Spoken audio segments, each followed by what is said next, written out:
It's one thing to accept the fact that we have a minority status, and this is really the first time in a long time that the American evangelical church has actually had to adapt itself to this situation, and to recognize that for the first time we're going to have to figure out how to live in the wider culture in a way that is both winsome and effective.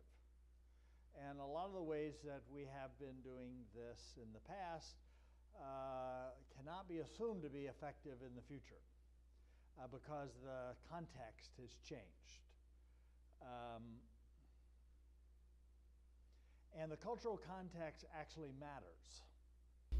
It's just a bracing reminder that we need to be more sensitive to context than ever before, because if we're going to be effective, we have to pay attention to our surrounding environment.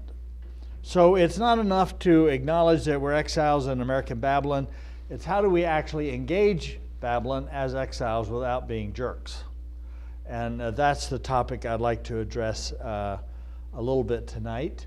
In 2010, James Davison Hunter wrote a book that most of you probably are familiar with, entitled "To Change the World, the Irony, Tragedy, and Possibility of Christianity in the Late Modern World." Hunter is among maybe the top 3 sociology of religion professors in America. He would have ranked with Bella at Stanford, and Wuthnow at Princeton, and Hunter at Virginia. He runs the Institute for Advanced Studies in Culture, which was modeled after the Institute for Advanced Studies at Princeton, which is the premier academic institution, definitely in America, maybe the world. Large numbers of Nobel Prize winners have been there. MacArthur and Field winners have been there, and a lot of breakthrough, cutting-edge research comes out of Institutes for Advanced Studies. They are, in a sense, the pinnacle of academic research in the academy. In the world, there are 9 Institutes for Advanced Study. Institute for Advanced Studies in Culture at University of Virginia would make number 10. And so the work they do is significant. What is particularly significant, since he's playing ball in a discipline, namely social science, which is about the most secular of all the disciplines, the fact that they are both faith-friendly and that Hunter is a person of faith is really something that we should be enormously grateful for. So this book is one that has engendered some controversy within evangelicalism, but certainly one that we need to take seriously. As a little aside, James is one of my best friends. He was on my doctoral dissertation committee. He was the best man in my wedding, and we climbed Mount Rainier together, among other things. I am both a student of his and heavily biased, and so it's probably in the scope of being candid, to be aware of that. I also am pretty aware of the problems with the book. I read the manuscript before it was published. Now, you should actually know that the writing of a book like this, for him in a position like he's in at an Institute for Advanced Studies in Culture, playing the game in that world, was an enormous risk and personal sacrifice. He actually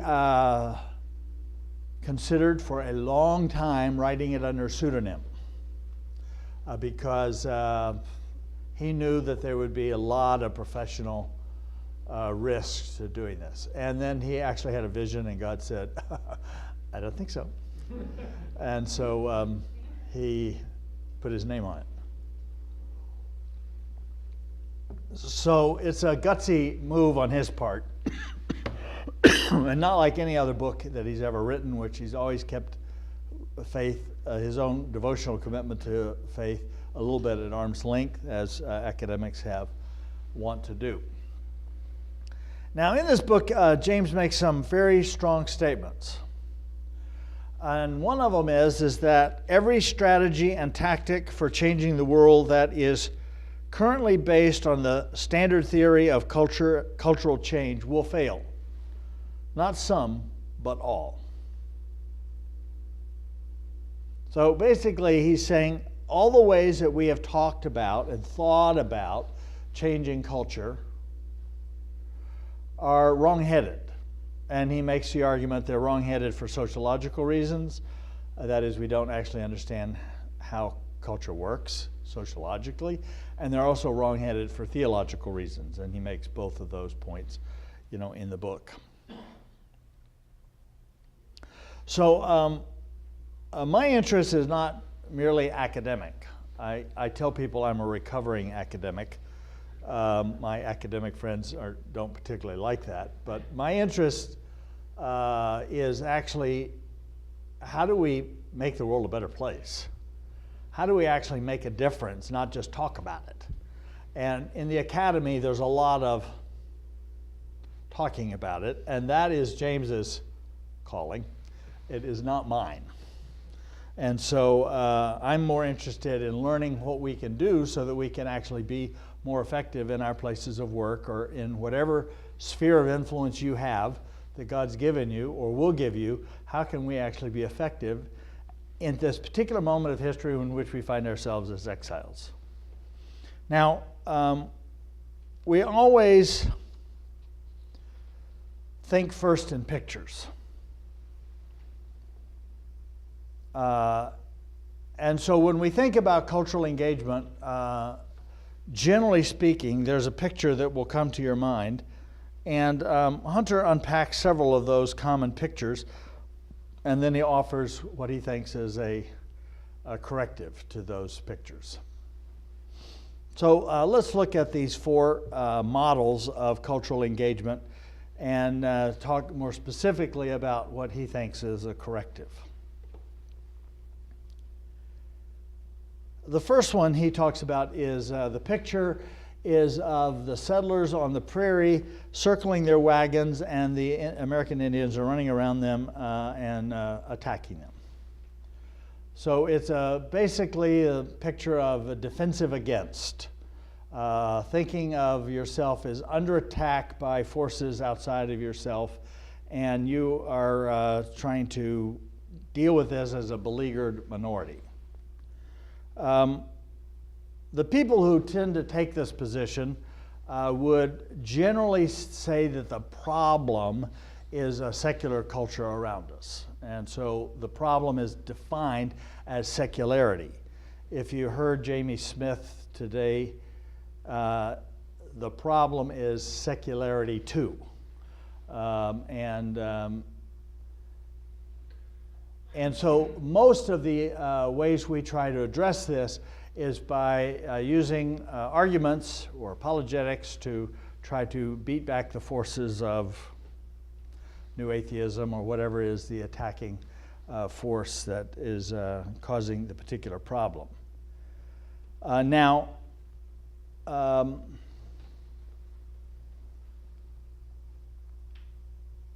is it true that in many sectors of society we are under attack?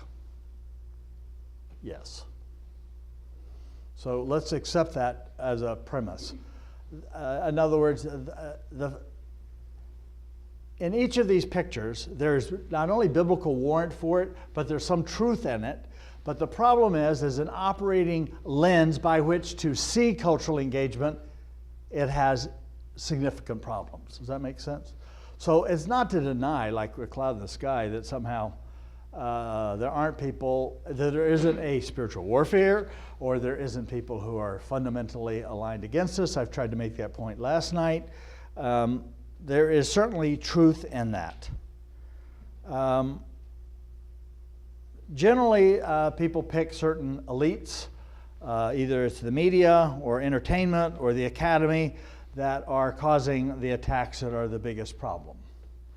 Now, the solution is that somehow, if God could be re-enshrined in the social order, somehow the culture would be restored. If we could get prayer back in school, or if we could get the creche back in the city square, or whatever it is. Generally it's symbolic. Normally it wouldn't actually make a whit of difference, but this is where the battles tend to get played. So generally this paradigm is coupled with a sense of nostalgia, lament, victimhood over a lost market share, and the solutions are symbolic, and generally speaking, this is the posture of political conservatives. The problem is secularity. The picture is one of circling the wagons or operating in a fort mindset. The attitude is one of lament, and most of the solutions are couched in political terms and generally symbolic in ways that probably would not make a big difference culturally. The other approach certainly has its benefits, and the picture here is one of the Amish. And I live just south of Lancaster County, so I'm well aware of the Amish culture, and I find them a fascinating community as a sociologist. This group, this paradigm, which we might call purity from, or Hunter calls purity from, is that the problem is that if you engage culture really in any meaningful way, you're going to get tainted. So the best thing to do is try to stay a little bit out of the cultural engagement. And the best witness you can have is just to be authentically a Christ-centered witness yourself. And so the church has no other obligation than to actually be the church, as a witness to the wider world.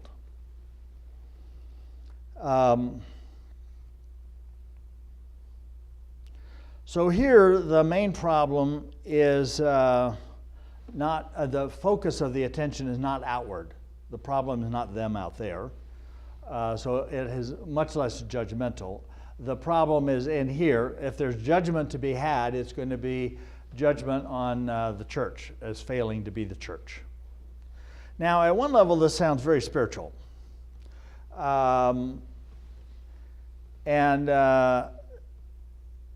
You have advocates of a kind of new monasticism, or we need to have be in a gated community if the church were really just the church. In this conversation, a clue, not always, but a clue that people are operating with this lens on is when they talk about the family. If they go immediately to the family, then we're talking about the family is an important element of society, foundational. But when you immediately go to, I've got to protect my family, and the family talk is almost always a purity from talk. So on the videos that have come out with PureFlix regarding God is Not Dead 2, there's also a series of videos of a new streaming catalog to compete with Netflix that allows parents to have just purely Christian-friendly films. Now, at one level, that sounds like a good thing. On another level, that's a way of retreating and actually having no influence at all in the wider culture. The Amish are quaint, but they're not influential.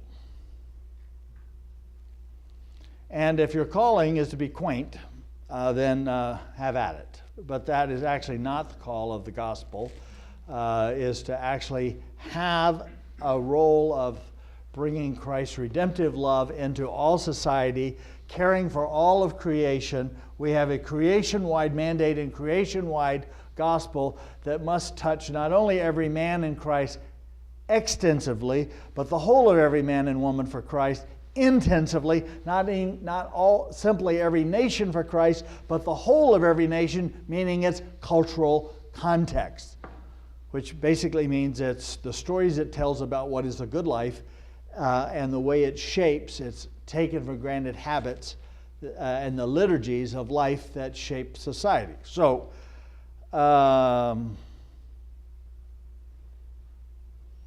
is this better than simply capitulating to a secular world? I mean, it's certainly more spiritual-ish. Will it protect your children? Probably not, as many homeschoolers have figured out. So it's religiously pious without being culturally influential, so there are problems with it. Now, Hunter puts this largely under an Anabaptist category, but you don't really have to be Anabaptist to be oriented this way. Now, the flip side of this, you could guess, is the third that Hunter criticizes is the relevance to. And the picture that comes to mind for me is the tattooed rocker. Now, I have nothing against ink, but the people who want to be relevant, they want to connect to the pressing issues of the day, the felt needs of the person that they're working with, and particularly the felt needs of non-believers. So their sharpest critique is not directed at the culture, it tends to be directed at the church over its hypocrisy and its irrelevance. And they want to rebrand faith in a way that's young, urban, and hip. So Jay Baker's New York City Church Revolution, meets in a Brooklyn bar on Sunday afternoon, and Baker, who's covered with tattoos, one of which reads "Religion Destroys," is one that takes his fashion from Marlon Brando, and he's just into that scene. Now, I have actually nothing against his presentation of self per se. The problem is that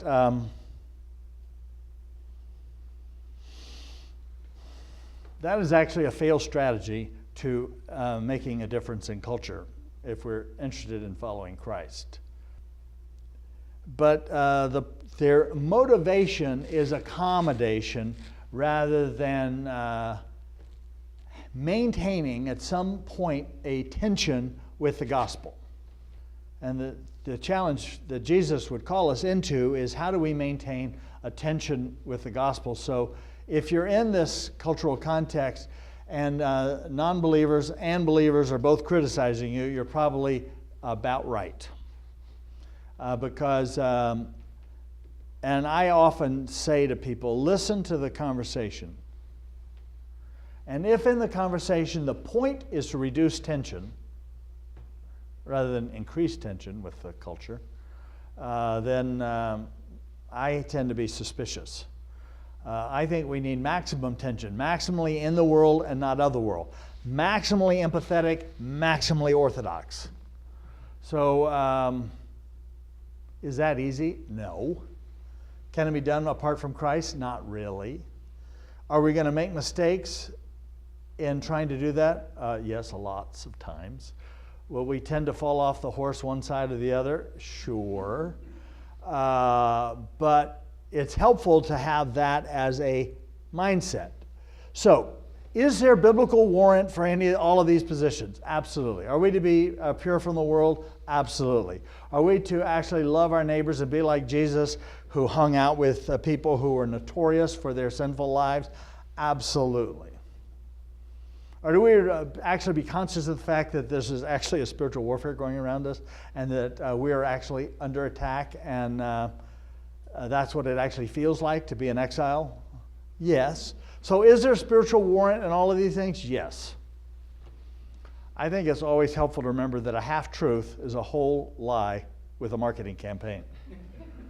So we have to be careful about things that are half right. These lenses, the ones I've just said, Hunter says this won't work. That if we're trying to be effective, this is not the solution to it at all. We actually need to think of a different picture if we're to engage the wider world. So what we need is some measure of cultural discernment. And Hunter uses his fourth option, which we will now discuss and then illustrate, is what he calls faithful presence. Now,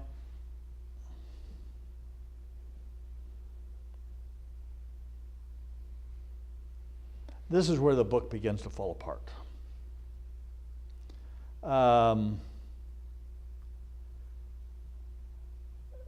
Faithful presence, there's not a person in any one of these positions who doesn't say, I'm all over faithful presence.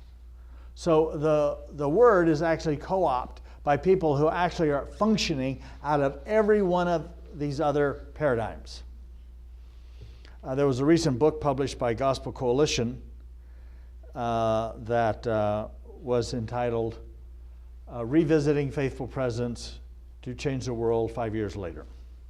And a whole bunch of authors, high-profile Christians, wrote about the influence of Hunter's book. And almost in all cases in that book, they distorted what Hunter actually means by faithful presence. Now, to be fair, that's not always their fault, because James did not do a very good job of establishing a picture in our minds. Like, we can think about settlers being attacked by Indians. We can think about the Amish. We know what that means. We can think about a tattooed evangelist with a big bling cross around his neck. We know exactly what those paradigms mean. We got a picture. Faithful presence? I have no idea. It sounds kind of good, but I don't really know what it means. So I'm both a strong advocate of this position and aware of the fact that it doesn't work. I mean, it doesn't work as a category in the larger cultural renewal conversation because it tends to be co-opted by the other paradigms. So it's not sufficiently clear what in fact he means. Now, I'm going to give a stab at it.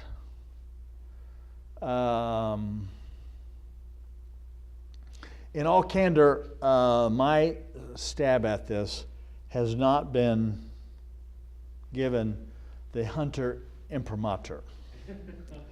I think it's right. And I think I know him well enough to know what he means. But it's not like James has heard me talk about this and said, that's exactly what I meant. I wish I had said that. He didn't. I'm 97% sure we're onto it, but I'm not 100% because I haven't asked him.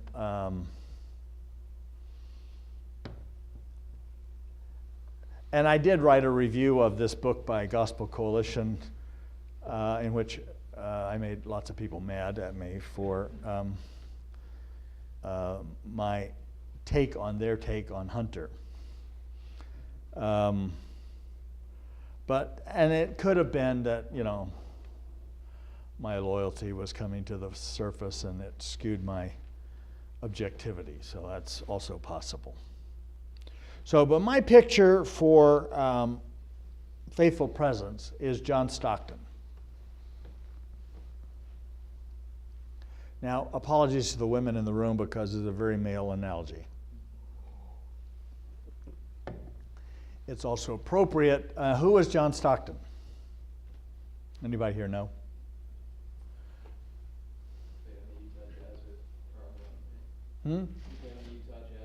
Yes.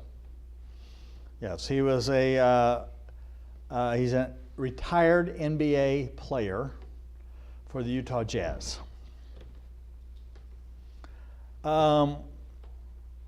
He's not famous for his shooting. What is he famous for? Assists, right? Yes. All right, what is an assist? This is to help those of us non-athletic types. In the sports of basketball, soccer, and hockey, there are, like in every sport, statistics that are kept. And in those three sports, and there may be others, but at least in those three sports, lacrosse is also a variant of hockey and soccer. You measure assists. Assists is when you get credit for an assist when I pass the ball to someone else and the other person scores. It's not measured as an assist if I pass the ball and they don't score.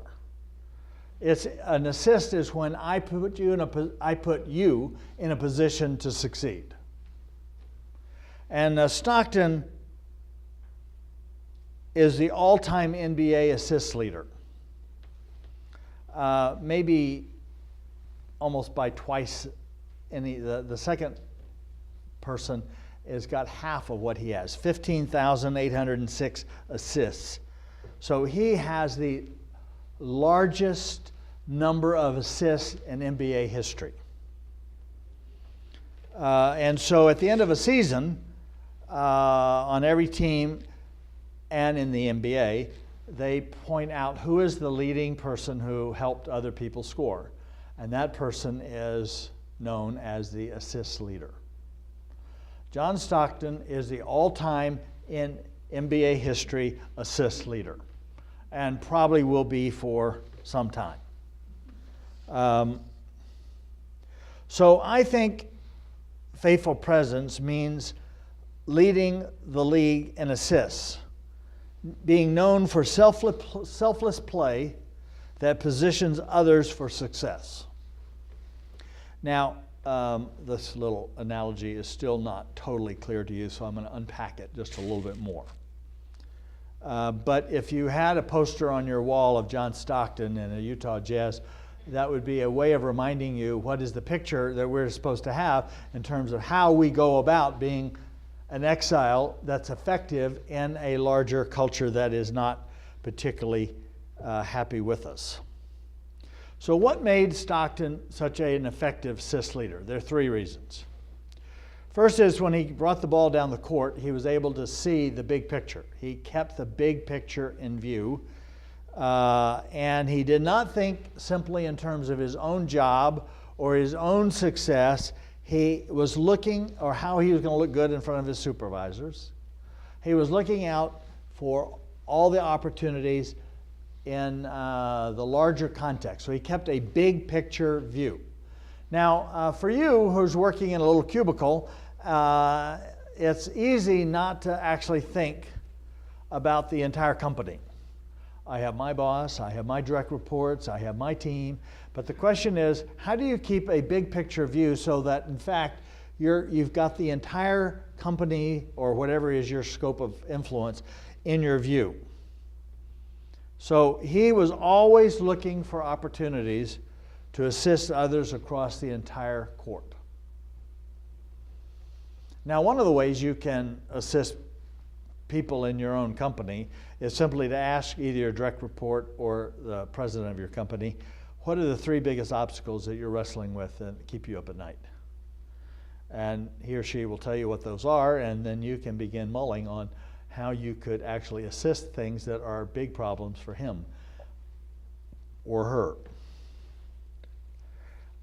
But keeping a big picture is not totally what keeps an assist leader effective. Now, by the way, if you're able to bring the ball down the court and keep your eyes up and not looking at the ball as you're dribbling it down the court, that takes a little bit of technical skill, right? So you've got to not only be able to do your own work well, bring the ball down the court, but you're also keeping a wider vision. So there is, even in the keeping a big picture, there is a technical aspect to doing that effectively. But the other thing that was particularly important is that Stockton knew his players. He knew all the other 4 players, he knew his entire team, he knew his players well. It means that not only do you have to have the big picture, but you have to have some measure of emotional intelligence to actually know what are the strengths and weaknesses of all of your players and how they want the ball presented to them in order for them to succeed. So some people want a high pass, some want a low pass, some want it. I mean, the point is that you need to know what are the strengths of everyone else and how you can assist them to succeed. So it's not knowledge about yourself that's important here. It's actual knowledge of a strong working relationship with your coworkers so that you know what makes them tick, and you know what motivates them, and you know how to position them for success for the company. Now, we often tend to be very siloed and very focused on ourselves.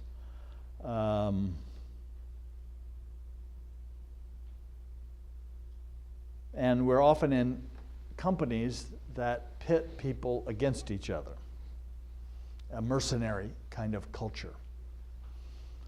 Some industries thrive on a mercenary kind of culture. Well, in that kind of context, we have to actually find ways to lean against that. That's not what makes an effective team. Not to go on and on about Villanova, but I knew I had pretty high confidence that Villanova would win tonight. I did not know that they would win by almost 50 points, but the reason is that the Sooners are heavily dependent on one player who made about 50% of their points in the last game. He scored 36 points in the last game. And a team that plays as a team will always beat a team that plays with one person. This has been a problem for some of the superstars in the NBA because this game works in team. A team is always stronger. So we will look at an example of somebody who really demonstrated this enormously in a very subtle way in just a moment. But Stockton was just a great passer, but he knew his players and he knew how to position his players with just the right kind of pass. Now, so big picture, emotional intelligence, knew his players. That's actually not adequate for an assist leader. The third thing you have to do is actually make the pass, and they have to score. So it has to be a timely pass that leads to a score. That's what makes an effective assist leader. So timing is everything, and having the position to know how to best position people so that they can achieve a measure of shalom and human flourishing right where they are. Now, this means that we have to fundamentally rethink our metrics. What is it that you measure? Now, I touched on this last night because Jeremiah touches on this. He says, when they succeed, you succeed. Now, isn't that an assist leader? When you position the institutions of Babylon around you to be successful. Now, by successful, we mean following in the parameters of a biblical understanding of life and reality so that they're actually operating within the confines of creational design, because that's where human flourishing happens. Doing things that are illegal or outside the confines of God's design is not how you will flourish. Anybody will flourish. But most of the time, the church measures what it's doing, and it's not measuring how it's positioning others outside of the church to be successful. So I don't know of a church that's measuring assists.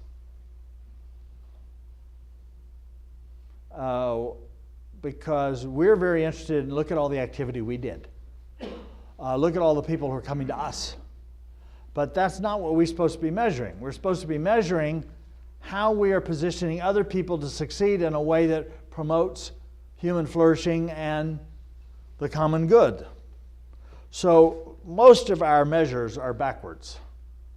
And as a consequence, since you become whatever you measure, most of our churches are doing things that are reinforcing things that are not particularly effective in terms of faithful presence. No matter what we say we're trying to do is faithful presence. It is faithful presence when, in fact, we are positioning others to succeed. Now, let me ask you a question. Your teammates, when you give them a perfect timed pass and they set up and they score, how do they feel about you? How did Stockton's teammates feel about him? And when he won, when he made the assist that made him the all-time greatest assist leader, they stopped the game. They gave him a plaque, and everybody stood up and cheered. And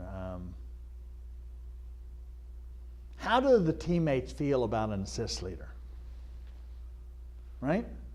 Well, pretty positively, because that is servant leadership personified in a way that is effective for cultural change. I mean, that's actually what we're talking about. Or that is faithful presence.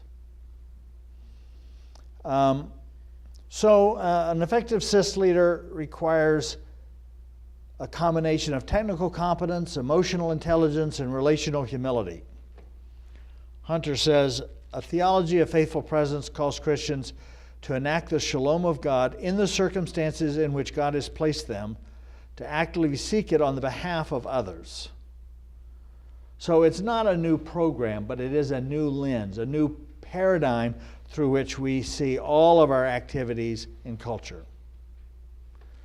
So we do whatever we can to create conditions in the structures of life that make human flourishing possible, better. And we do so in a way that actually gives all the credit to others. Well, that still sounds way, way, way too theoretical. So give me 3 examples, and then we'll take some questions.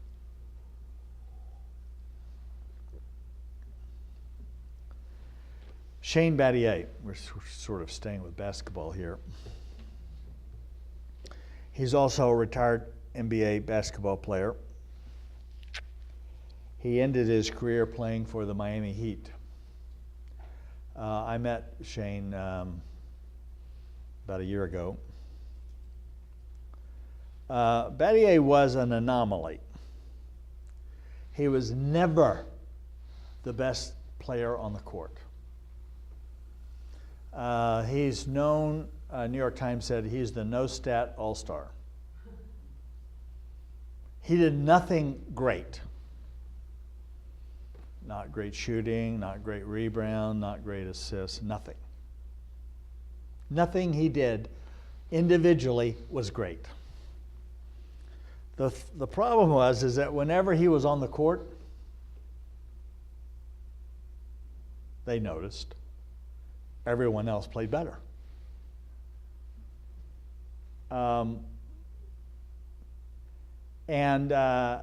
He knew he wasn't the best, so he concentrated on doing little things that positioned other people to be more effective.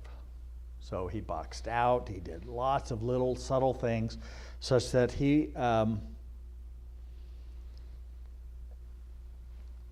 did picks, he was just selfless, he did everything to make the rest of the team succeed.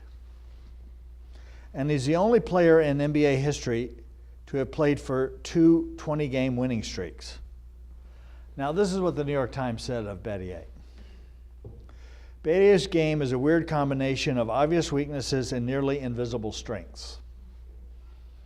When he's on the court, his teammates get better, often a lot better, and his opponents get worse, often a lot worse. He may not grab a huge numbers of rebounds, but he has the uncanny ability to improve his teammates' rebounding. He doesn't shoot much, but when he does, he only takes the most efficient shots.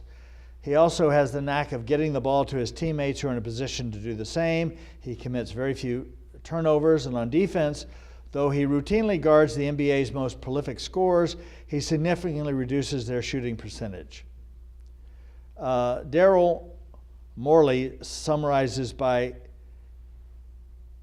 saying that he helps them out in all sorts of small ways. Now, I want you to remember this phrase. He says, I call him Lego. When he's on the court, all the pieces start to fit together. Now, let me tell you, that under pressure is what faithful presence is supposed to be. When, in whatever context you're, whether it's your neighborhood or whether it's your work environment, you need to be known. You don't need to be the superstar. You don't need to actually be the best shooter, the best anything. But that you would be known by your boss as Mr. or Miss Lego.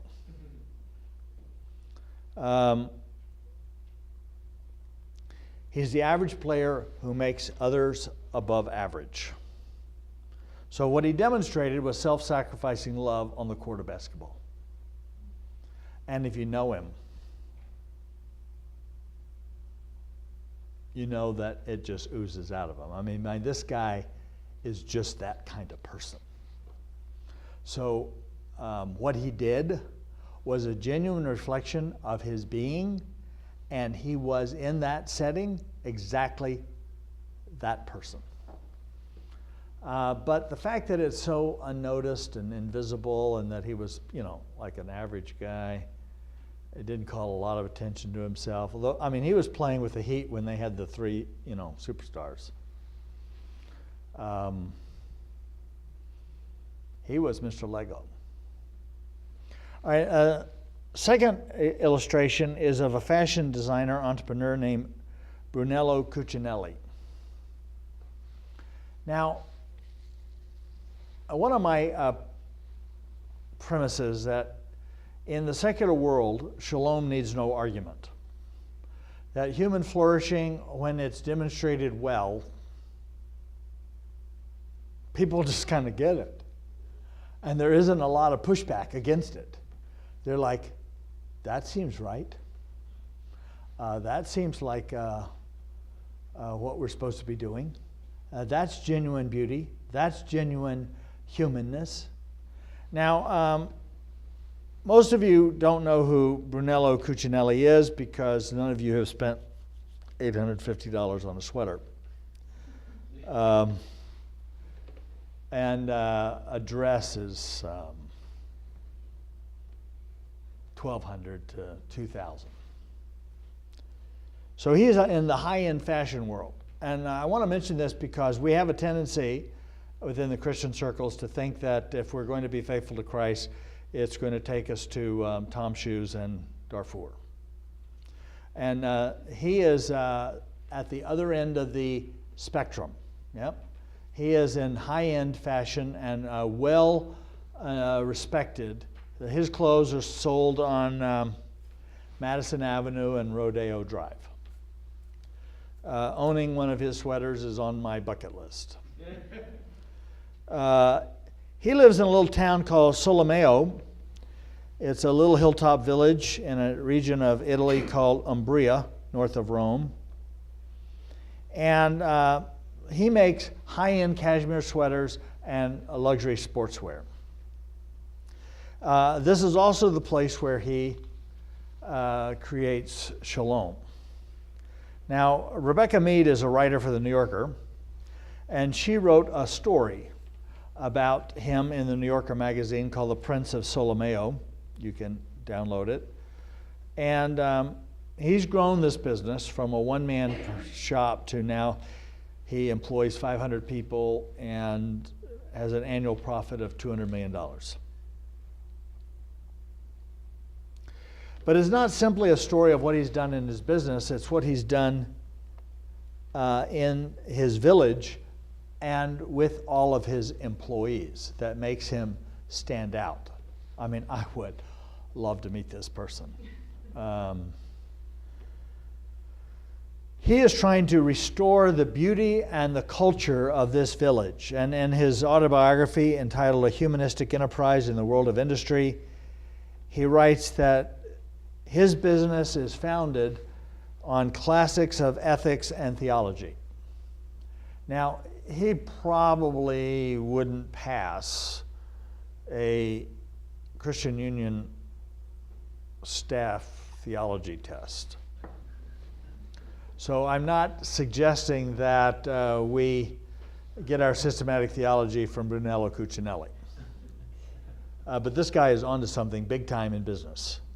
And boy, do we need to pay attention to it. And what we need to pay attention to most is how the world responds to somebody who actually does business at this level, the big boy level, in a way that is so unbelievably reflective of his faith and faithful presence. Shalom needs no argument. It's immediately perceived as being something unbelievable. So this is what Mead writes about in the New Yorker. She says, having dropped out of engineering school at 24, Cucinelli has followed a self-imposed curriculum of study in which has resulted in assembling a personal pantheon of sages ranging from Socrates to St. Francis of Assisi and Pascal, by whose pensée he seeks to abide. St. John Chrysostom was well aware that riches may belong to the devil, he writes in his autobiography. On the one hand, the riches of plunder, those of the man who steals and hoards. On the other hand, the good riches of the man who transforms and distributes, and by doing so renews life. And this is what Solomeo, Mead writes, represents for me.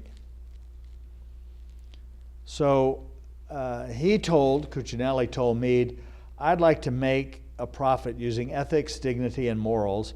I don't know if I'll be able to do so, but I'm trying. Of course, I believe in a form of capitalism, but I would like for it to be more human. So here's a person working at the highest level of business who is trying to make quality, beauty, and genuine humanness an essential part of his life. So I urge you to look at his website. On every page is a quote from some sage that reflects shalom. I mean, I have never run into a more thoughtful, more successful Christian businessman. I mean, he's probably a liberal Catholic in Italy, which makes him liberal. I mean, doubly liberal. But he is somebody who takes his business and his faith with enormous seriousness and has embodied an enormously powerful example of faithful presence. I think it's helpful for us to know because we almost always tend to look at NGO kinds of things, and we don't actually look at the high-end world. And in terms of scope of influence, I suspect the scope of influence of Mr. Cucinelli is a little broader than Mr. Tom Shoes. I mean, he's playing at the highest level of Italian fashion and trying to do so in a very faithful way. And we just need to get over it and recognize that at any level of society, we can demonstrate this kind of faithfulness. One last example, which you may have already heard about before, and that's Portland, Oregon. I mean, some of you no doubt have watched Portlandia. The Pacific Northwest is the most unchurched region in all of America. It never actually had the Bible Belt, and so it doesn't have to actually deal with any of this, of that baggage. But 25%, or 3 times the national average, say that they have absolutely no affiliation at all. So this is literally the most secular place you can be in America. And yet a USA Today religion columnist argued that there's a strong likelihood that Christianity's best face is showing up in the unchurched Mecca, not in spite of the city's secularism and skepticism, but because of it. So what he argued is that Portland is a place where love your neighbor is being made visible. So what happened? Well, a group of pastors and Christian business leaders went to their openly gay mayor and said, how could we assist?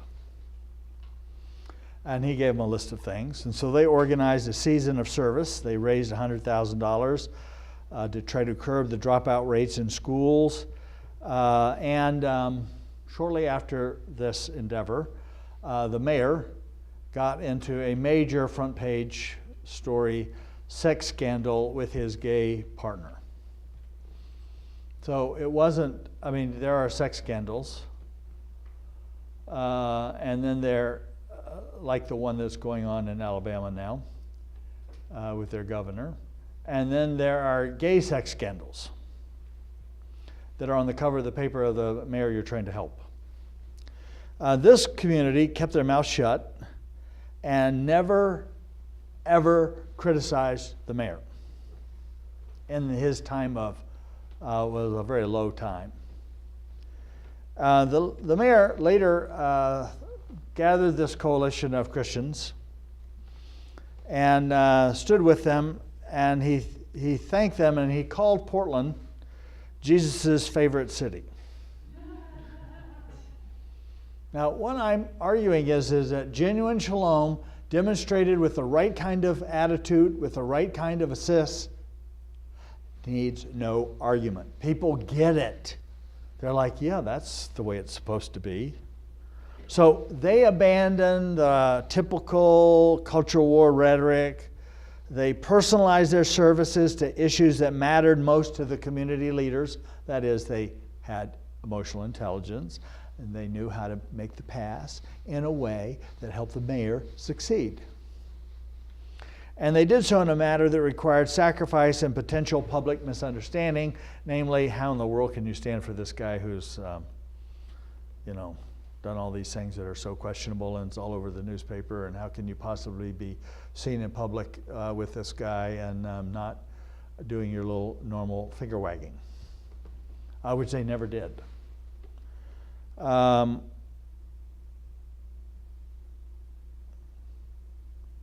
think it's helpful for us to remember that the distinction that Jesus makes between sheep and goat was not whether there was an explicit presentation of the gospel, but whether somebody actually gave a cup of water to a thirsty stranger.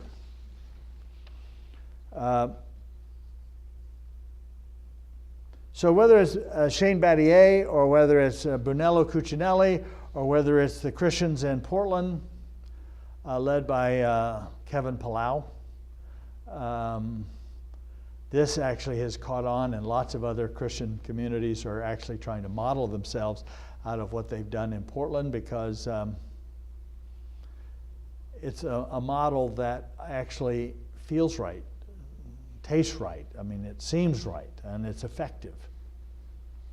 So what lens are you operating with when it comes to cultural engagement? It matters what you're thinking about doing. Where is your Babylon? What's the scope of your influence there? Are you going to embrace your status as an exile? Are you going to see yourself as the next Daniel or Esther at your company? And will you be a faithful agent of faithful presence in that context where you are in exile? Keeping the big picture in view, having emotional intelligence, and setting up others to win in ways that actually demonstrate humanness and shalom to the entire company. And you're willing to do that with sacrificial love, with the potential of being misunderstood, and with the potential of being ignored because you're not the superstar. You're the Shane Battier that just happens to be Mr. Lego, because when you're on the court, all the pieces fall in place.